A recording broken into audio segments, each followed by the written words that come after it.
Bueno, buenas tardes a todas y todos, buenas tardes a todas y todos.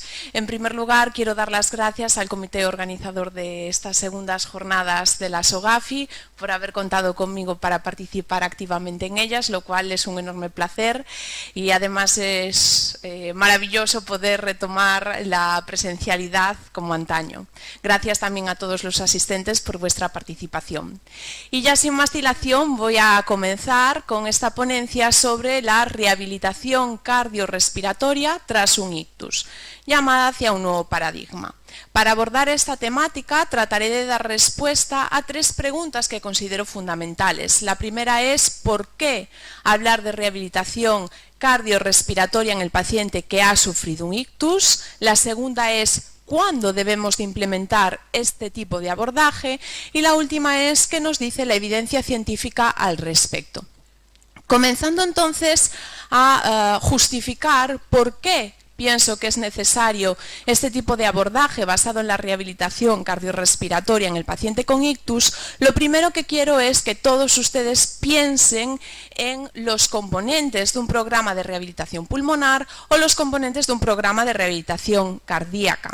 Estoy segura de que ahora mismo vienen a su cabeza cuestiones como programas de cesión en el hábito tabáquico, manejo del estrés, control nutricional, fisioterapia respiratoria, por supuesto ejercicio terapéutico, etcétera, etcétera. Quiero que piensen ahora en todos los pacientes con ictus que conocen, han conocido o incluso familiares, pacientes que han tenido esta afectación y que me digan si piensan que podrían beneficiarse de alguno de estos componentes en su totalidad o en parte. Además, quiero que piensen también si estos pacientes que han sufrido un ictus creen que podrían beneficiarse de este tipo de abordaje que requiere necesariamente para que sea exitoso el equipo interdisciplinar de fisioterapeutas, terapeutas ocupacionales, sociólogos, psicólogos, enfermeros, cardiólogos, en este caso neurólogos, con un discurso bien cohesionado, con una elevación del discurso común donde el centro sea el paciente y su familia para poder llevar a cabo una atención centrada en la persona. Estoy segura de que la respuesta que han de tener en la punta de la lengua es que sí, que estos pacientes podrían beneficiarse de este tipo de abordaje. No debemos de olvidar de que el ictus no deja de ser una enfermedad cardiovascular, que se produce cuando una de las arterias que está afectada es la que irriga el cerebro. Por lo tanto, tenemos para comprender el calado a nivel sociosanitario de este problema, también hablar de los datos epidemiológicos, muy brevemente. Sabemos que las enfermedades cardiovasculares son la primera causa de muerte en todo el mundo. Sabemos que cada 40 segundos alguien en el mundo está teniendo un ictus y cada 4 minutos alguien en el mundo está muriendo a causa de un ictus. Además, el ictus es la primera causa de discapacidad en la persona adulta a nivel mundial.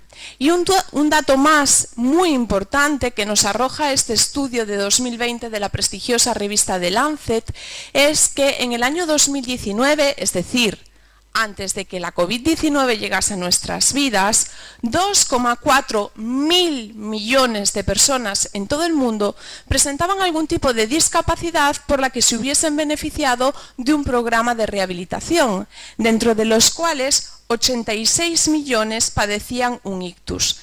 Además, nos dice esta publicación que estas cifras se han incrementado hasta en un 63% desde 1990 hasta 2019. Esto redunda en lo que ya muchos compañeros han dicho a lo largo del día de hoy, y es que el sistema sociosanitario, tal y como está concebido en la actualidad, no es capaz de absorber las crecientes demandas de la sociedad en términos de salud y especialmente en términos de rehabilitación. Es por ello que estrategias basadas en ejercicio terapéutico en el ámbito comunitario, aprovechando los espacios verdes y azules de las ciudades, con estrategias como las que hemos escuchado de mano del profesor Antonio Cuesta, con estos programas de pacientes activos, pueden ser una solución pues, en oncología, en dolor crónico, en el paciente con ictus, etc. Además, es importante pensar en el caso de estos pacientes en el riesgo de recidiva. Nos dice la Asociación Americana del Corazón que 1 de cada 4 personas que ha sufrido un ataque cardíaco y un ictus van a sufrir un segundo evento.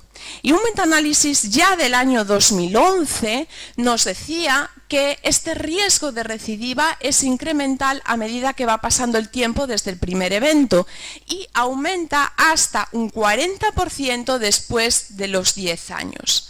Es por ello que esto está muy relacionado con los factores de riesgo cardiovascular que todos ustedes conocen y que saben se dividen en factores de riesgo modificables y no modificables. Los segundos son aquellos sobre los que no podemos intervenir, como la edad, el sexo, la raza o la genética.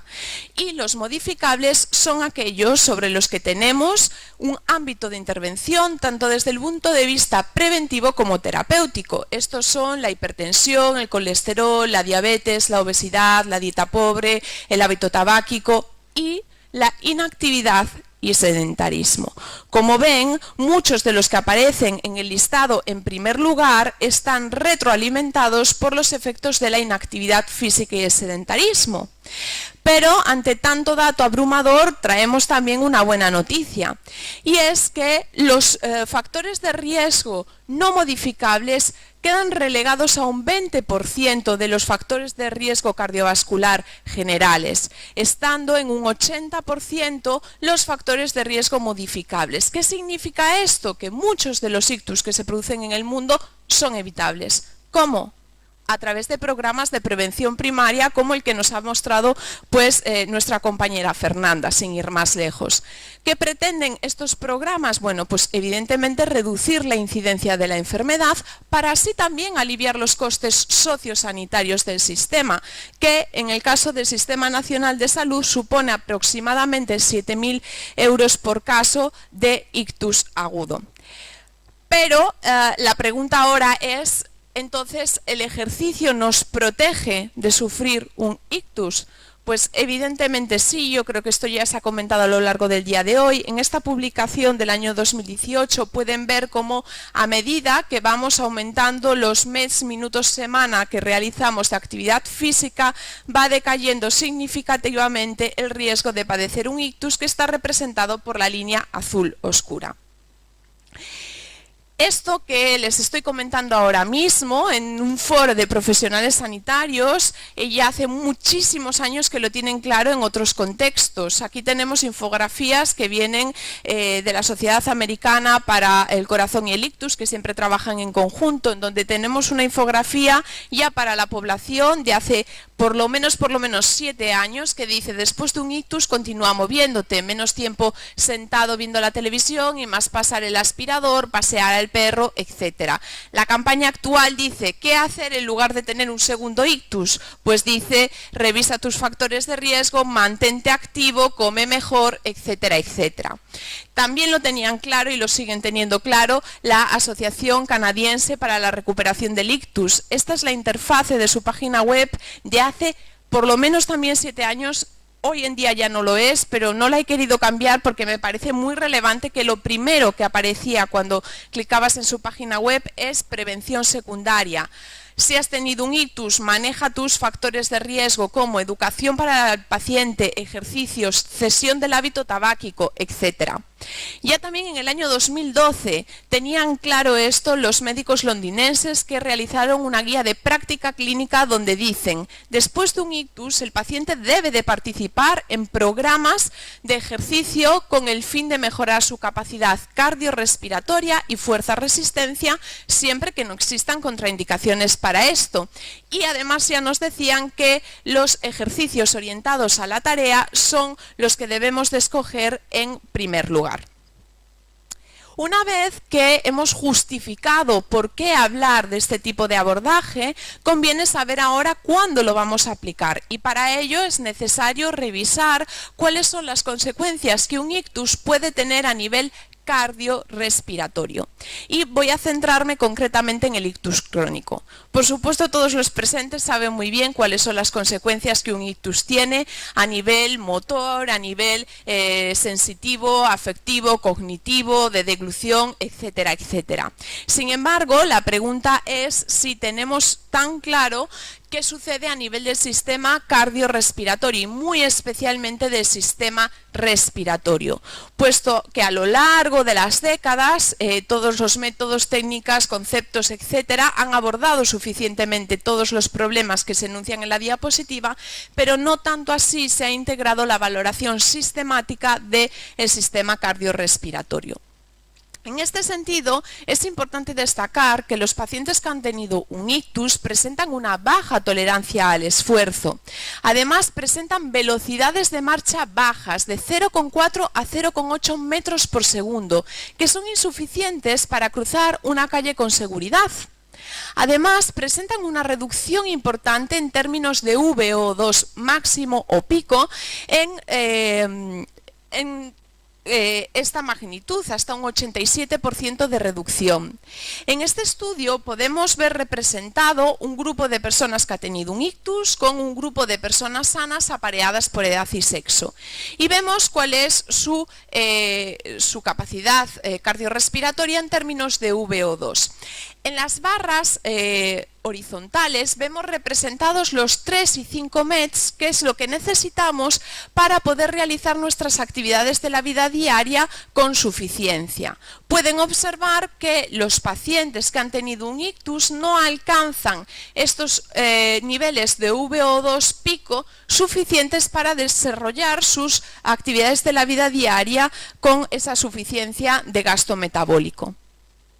La fatiga, de la que hemos hablado también ampliamente en esta jornada, la fatiga es el principal síntoma autorreferido del paciente con ictus crónico. Esto conduce a una disminución de la participación social y una merma, por lo tanto, de su calidad de vida.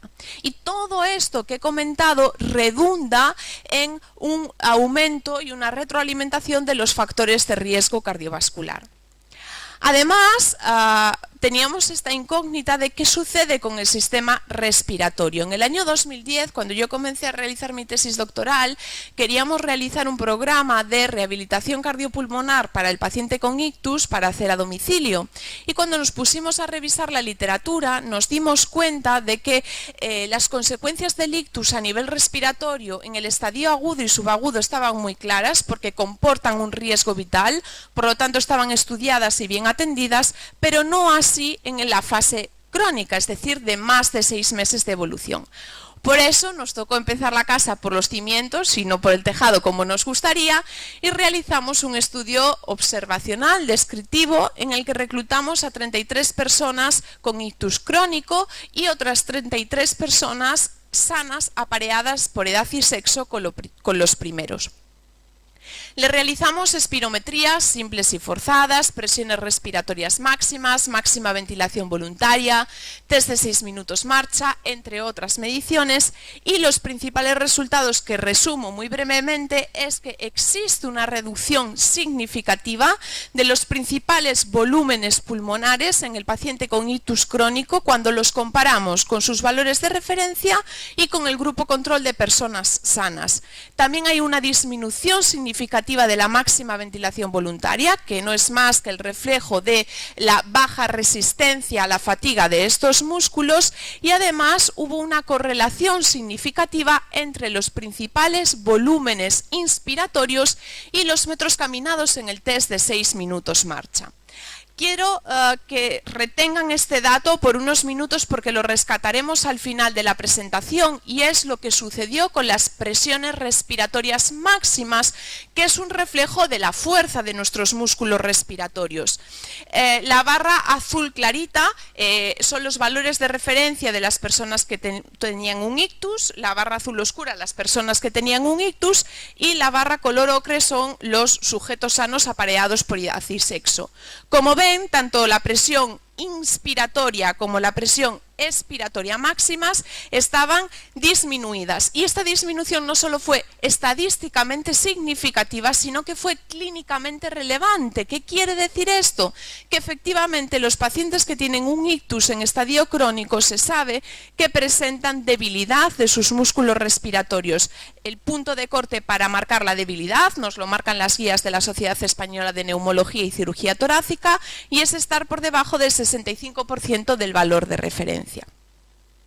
Por lo tanto, una vez que hemos visto cuál es el problema en su dimensión más amplia, vamos a ver qué nos dice la evidencia científica acerca de dos pilares fundamentales de la rehabilitación cardiorrespiratoria, que son el ejercicio terapéutico, piedra angular, indiscutible, y la fisioterapia respiratoria en general, y muy concretamente me voy a ceñir a hablar del entrenamiento de los músculos respiratorios, que es ahora mismo de lo que más evidencia científica tenemos ahora.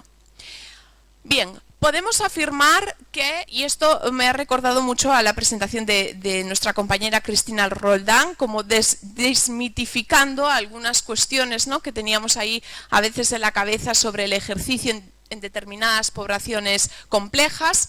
Pues en el ictus el ejercicio podemos asegurar que no empeora la espasticidad, que no aumenta el tono muscular más allá de la duración de la sesión si hacemos una buena vuelta a la calma y no produce más dolor.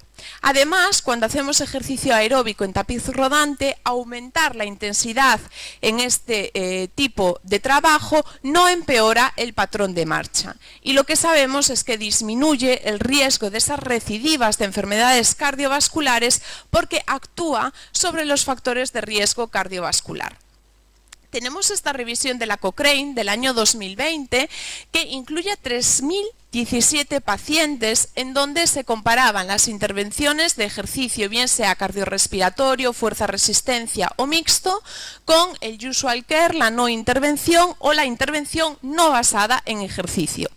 Las conclusiones principales que podemos extraer es que el ejercicio es una intervención segura, que no ha demostrado efectos adversos, que los indicadores de discapacidad mejoran tras los programas de ejercicio cardiorrespiratorio y mixto, lo que podría estar relacionado con la mejora de la movilidad y del equilibrio, y hay, por supuesto, una mejora del VO2 pico, que era esperado, de la fuerza, de la velocidad de marcha. Recuerden que tienen velocidades de marcha que no les permiten cruzar una calle con seguridad, por lo tanto aumentar la velocidad de marcha es algo importante, y el equilibrio.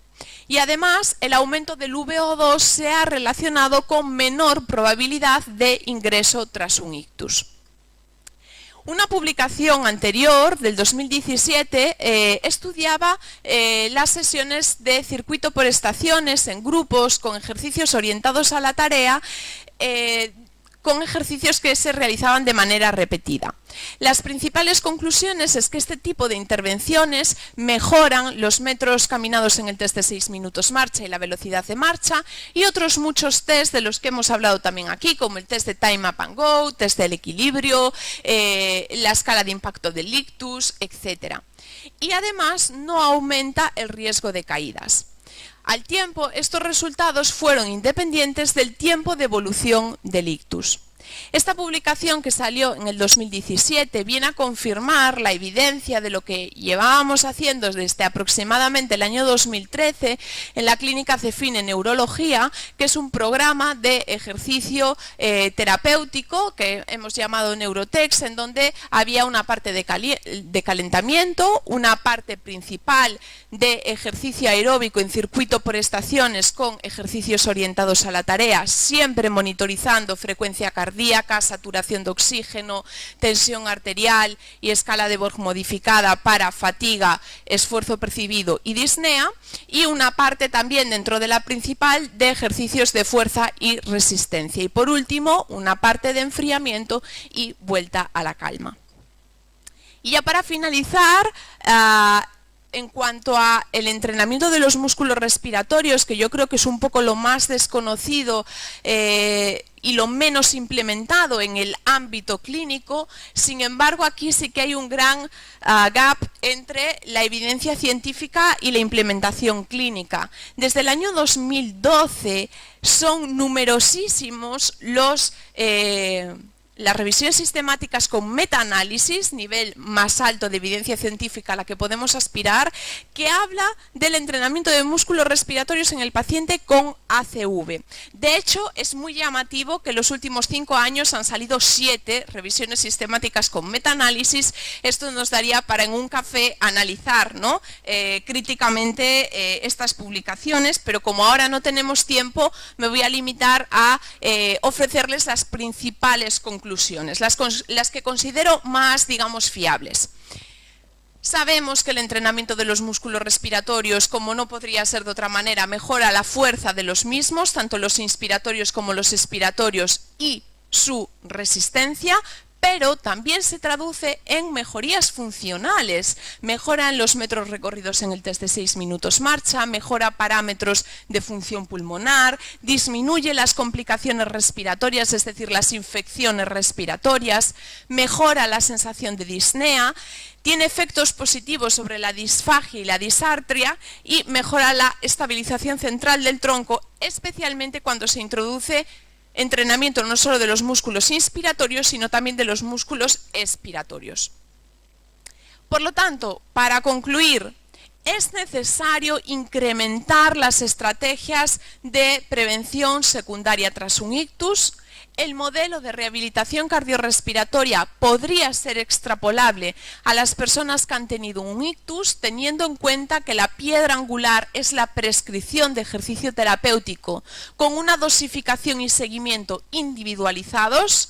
El estudio del sistema cardiorrespiratorio ha de ser incorporado a la valoración integral del paciente con ictus y, por último, el entrenamiento de los músculos respiratorios debe ser considerado como una opción terapéutica más en combinación con todas las que ya se están haciendo de manera exitosa cuando existe debilidad de esta musculatura, pudiendo lograr beneficios no solo locales, sino también funcionales.